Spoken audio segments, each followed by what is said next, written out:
Well, good morning. This is Pastor Ray Frank, Syracuse Wesleyan Church, and today is Monday, February the 13th. So tomorrow is Valentine's Day, the day of love. And I hope you get to spend it with someone who loves you and you love them. But I know that it may also be a day of acute loneliness for those who are alone or who have recently lost a loved one either through death or some other means of separation. And as a pastor, I always want to be keenly aware of those who suffer stress and loneliness during special holidays and days such as Valentine's Day. So what I want to say today applies to those who have a Valentine to share with and those who do not. Because all of us have the opportunity of going straight to the source of all love, God Himself. So if you find that you are struggling with loneliness this Valentine's Day, may I suggest that you spend an extra time in the Word and in prayer. Think of it as having a date night with Jesus. When you do that, here's a couple of things, perhaps, to meditate on. Number one, remember, God loves you. The psalmist said, I trust in God's unfailing love forever and ever. And in the New Testament, John would write in his epistle, see what great love the Father lavished on us, so that we would be called children of God, and that is what we are. This amazing fact that God loves me.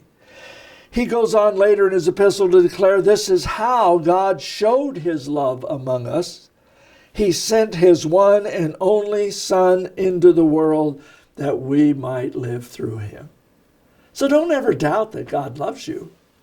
I mean, no greater demonstration could ever be made than God the Father would give His only Son to die on a cross so that you and I could find forgiveness of sins and spend eternity with Him.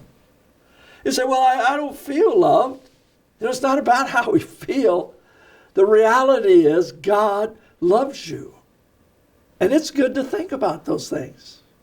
But then the second thing to meditate on and think about this date night with Jesus is to ask yourself, do I love Him? Is there a response in me that says, I love God?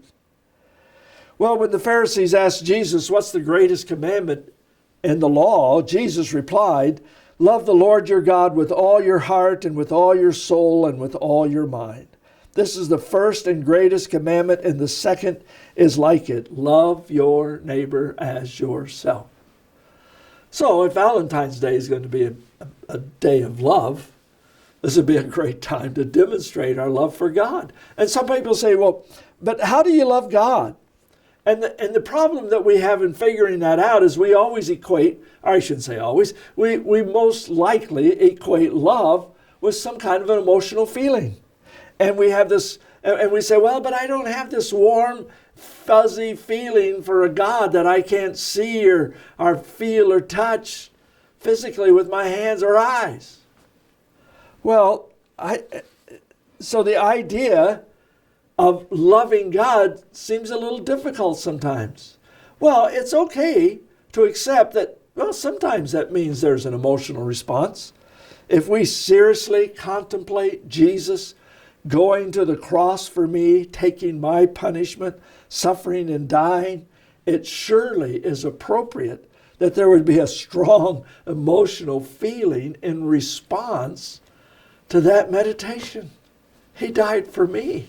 How can I help not love Him in return?